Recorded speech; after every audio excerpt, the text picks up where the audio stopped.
তখন কি খবর রাখেন বাজারে কারা কারা থাকে? সব 2 নম্বর লোক। এরা রাইতে রাইতে মিল, এরার কোনো দল নাই। এরা রাইতে গাছ কাটা, বালু, মাটি, এরা সব রাইতে রাইতে মিল। এইবার আপনাদের আরো নির্বাচন আসতেছে। এমপি নির্বাচন তো গেল, সামনে আছে আরেকটা নির্বাচন। কি নির্বাচন? এরপরে আইব কি নির্বাচন? ইউনিয়ন। আমি আপনাদের কাছে একটা অনুরোধ, যে আপনারা যে নেতা বানাবেন, উপজেলা চেয়ারম্যান বানাবেন, চেয়ারম্যান বানাবেন, আপনাদের কাছে একটা অনুরোধ আমার, যদি মনে করেন এমপি সৎ, এমপি একটা তরুণ ছেলে, সে ঘাম দিয়ে গোসল করতে পারে, যদি আপনাদের এইরকম মনে হয়, তাইলে অবশ্যই আমাকে সাপোর্ট করার জন্য আরেকটা তরুণ, একটা সৎ ছেলের চেয়ারম্যান বানাবেন। এইটাই আপনাদের কাছে আমার চাওয়া। আর আমি সৎ, আর চেয়ারম্যান বানাইলেন অসৎ। আমি সৎ, উপজেলা চেয়ারম্যান বানাইলেন 2 নম্বর। আমি শেখ হাসিনার কাছ থেকে বরাদ্দ আনবো, আইনা উপজেলা চেয়ারম্যানের মাধ্যমে চেয়ারম্যানরে দিব। আর এরা মিললে যদি কাটিং কাটিং করে খাইয়ে ফেলে, তা আমি আর কিচ্ছু করতে পারবো? আমি কি প্রতিদিন নালু আইতে পারবো? আমি কি ঘরে ঘরে গিয়ে বলতে পারবো যে পাইছনি পাইছনি বরাদ্দ? আপনাদের কাছে আমার একটা চাওয়া, যারা বারবারই এইভাবে আপনাদেরকে দিমুনে গো এইগুলা কইয়া যারা সারা জীবন নষ্ট করছে, এইবার সময় আইছে এদেরকে বলার যে শুনো, বহুদিন মজা মারছো, আমরা রে বইটা বইছো, আর টাইম নাই, এইবার আর আমরা ফাও বইটা পাইমু না কারো জন্য। আমি আপনাদের কাছে এই আশীর্বাদটুকু চাই। দায়িত্ব খালি আমার এখান না। আপনি যদি ভাইবা থাকেন যে এমপি বানাই দিছে, সব দায়িত্ব ওর, আমাদের কোনো দায়িত্ব নাই, তাইলে আমার ক্ষতি করবেন আপনারা। শুনেন, সৎ মানুষরা যদি একত্রিত না হয়, এই সমাজ টিকাইতে পারবেন না। অসৎ মানুষরা তো এমনিতেই রাইতের মধ্যে আর মিল। আপনি যখন ঘুমাইতে যান, আপনারা যখন ঘুমাইতে যান, তখন কি খবর রাখেন বাজারে কারা কারা থাকে? সব 2 নম্বর লোক। এরা রাইতে রাইতে মিল, এরার কোনো দল নাই। এরা রাইতে গাছ কাটা, বালু, মাটি, এরা সব রাইতে রাইতে মিল। আর ভদ্রলোকরা তো থাকে ঘুমে, এই জন্য কেউ গরু চুরি করে নিয়ে যায়, এই বালু চুরি করে নিয়ে যায়, এগুলা করে এরা। এরা অনেক মিল। তবে আমার একটা কথা, অসৎ লোকরা যদি এইভাবে মিলে থাকতে পারে, আমাদের ক্ষতি করতে পারে, আমরা যারা সৎ দাবি করি, তারা কি একত্রিত হইয়া একটা নেতা বানাইতে পারি না? নাইলে একসাথে না হইলে আমরা পারবো না এদের সাথে। এরা অনেক শক্তিশালী।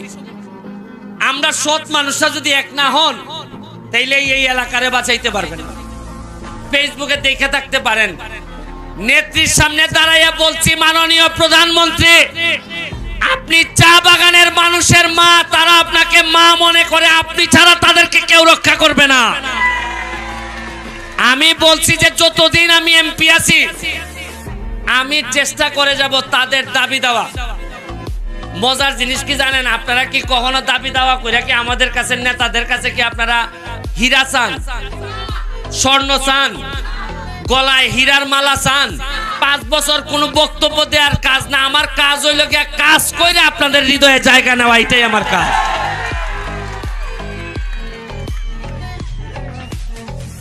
এই যে গান শুরু হইছে, আগামী দুর্গা পূজায়ও গান হবে। আমি আপনাদের বাগানে আগামী দুর্গা পূজার সময় লিটন রে বলে যাচ্ছি যে আপনাদের দুর্গা পূজার গানের যা খরচ লাগে আমি দেব, এবং বড় ভাবে যেন গানের প্রোগ্রাম হয়। এখানে চুলকাইতেছে, ভিতরে মনে পোকা ঢুকছে, মানে আমারে এমন ফুল দিছে, ফুলে ফুলে এখন আমার শরীর চুলকাইতেছে সব, আর গরমও মাশাআল্লাহ। শুনেন, আপনারা আশ্চর্য হবেন, এত বছর ধরে এমপি মন্ত্রী আসে, চা বাগানের যে চায়ের দাম কম, এখন পর্যন্ত কেউ জননেত্রী শেখ হাসিনার কাছে গিয়া বলে নাই। আমি এমপি হওয়ার 1 মাসের মধ্যে আমি জানি না যারা তরুণ আছে তারা ফেসবুকে দেখে থাকতে পারেন, নেত্রীর সামনে দাঁড়াইয়া বলছি, মাননীয় প্রধানমন্ত্রী, আপনি চা বাগানের মানুষের মা, তারা আপনাকে মা মনে করে, আপনি ছাড়া তাদেরকে কেউ রক্ষা করবে না। আমি বলছি যে যতদিন আমি এমপি আছি আমি চেষ্টা করে যাব তাদের দাবি দেওয়া। মজার জিনিস কি জানেন, আপনারা কি কখনো দাবি দেওয়া করে কি আমাদের কাছে, নেতাদের কাছে কি আপনারা হীরা চান, স্বর্ণ চান, গলায় হীরার মালা চান? সামান্য আপনারা শুধুমাত্র মন্দির চান, রাস্তাটা চান। বলেন যে একটা মাঠ বানাই দেন, একটা স্কুল বানাই দেন, আর নাট মন্দির আপনারা চান। এই চারটা জিনিসই মাত্র চান।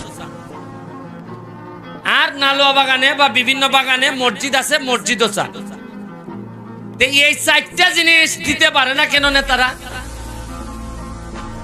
এখন প্রশ্ন হইল যে আমি কেমনে পারবো দিতে? মাত্র 4 মাস হয়েছে এমপি হয়েছি। কয় মাস হয়েছে? আবার বলেন কয় মাস হয়েছে? আপনি কি জানেন যে আমি বরাদ্দ কত পাইছি? বরাদ্দ মানে কি জানেন? মানে আপনাদেরকে রাস্তাঘাট এগুলা বানাই দেওয়ার জন্য, খরচ করার জন্য টাকার বরাদ্দ হইছে 29.5 কোটি টাকা। কত টাকা?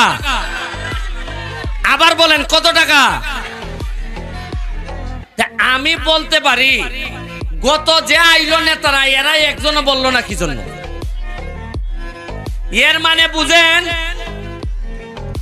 4.5 মাসে 29 কোটি যদি পাইয়া থাকি, তাইলে আগামী 5 বছরে আমি কত টাকা পাইমো?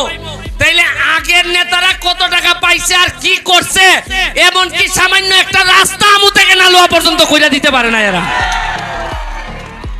আর নির্বাচন আইলেই খালি কয় গো বঙ্গবন্ধু ভোটের অধিকার দিছিল গো, তাড়াতাড়ি ভোট দিলাও। শেখ হাসিনার দোয়াই দিয়া ভোট লয়ে জায়গা। অথচ শেখ হাসিনা কইয়া দিছে যে আমার চা বাগানের মানুষরা কষ্টে থাকবে না, তাদেরকে অবশ্যই সব ধরনের সুবিধা দিতে হবে। শেখ হাসিনা ঢাকার থেকে কয় সুবিধা দিতে হইব, আর আমাদের যারা নেতা এরা কয় দেশ না পকেটে ঢুকা। সামান্য 6,000 চা শ্রমিকের জন্য সোনারঘাটে আইছে 5,000 টাকা কইরা। কত টাকা কইরা? আমি মাত্র 2টা বাগানে চেক করে দেখি কি প্রায় 80 জন যাদের নাম ঠিক আছে, বাপের নাম ঠিক আছে, যেমন ধরেন আমি কই রমা মুন্ডা ধরেন, নালুয়া বাগান, তার বাবার নামও ঠিক আছে, ঠিকানাও নালুয়া বাগান ঠিক আছে, কিন্তু যাদের টাকা আসে মোবাইল নাম্বার, এই মোবাইল নাম্বার দেওয়া আছে বরিশালের এক লোকের।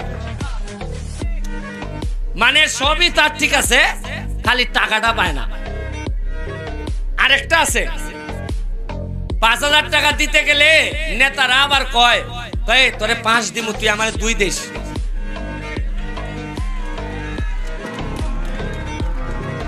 আবার কয় ও শোন 3 যদি সিটই বেশি, 2 দে আমারে দিতে না, তুই যে 3 পাইতাছ সেটাই তো বেশি বেশি।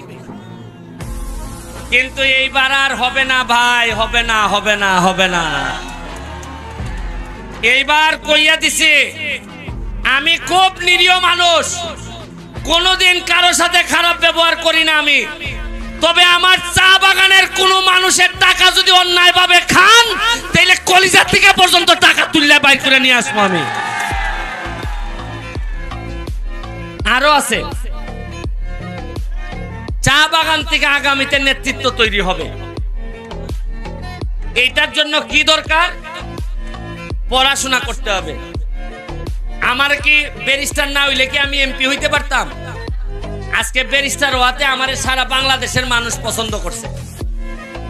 আপনাদেরকে পড়াশোনা করতে হবে। এখন আমি এমপি হিসাবে আমার কি কাজ? এখন পড়াশোনার দায়িত্ব কি সব বাচ্চার মাদের? মারা টাকা পাবে কই? মাদের স্কুল নাই, স্কুলের টিচার নাই, বাগান দেয় না। আমি কথা দিয়ে যাচ্ছি, আমি এমপি ব্যারিস্টার সুমন চা বাগানের যতগুলা বাচ্চা আছে আমার ছেলে মেয়ে যে পরিমাণ সুবিধা পাবে আমি চেষ্টা করব আপনাদের বাচ্চা বাচ্চাদেরকে আমি সেই সুবিধা দিতে। আপনারা চাইয়া দেখেন আমি দেই কিনা।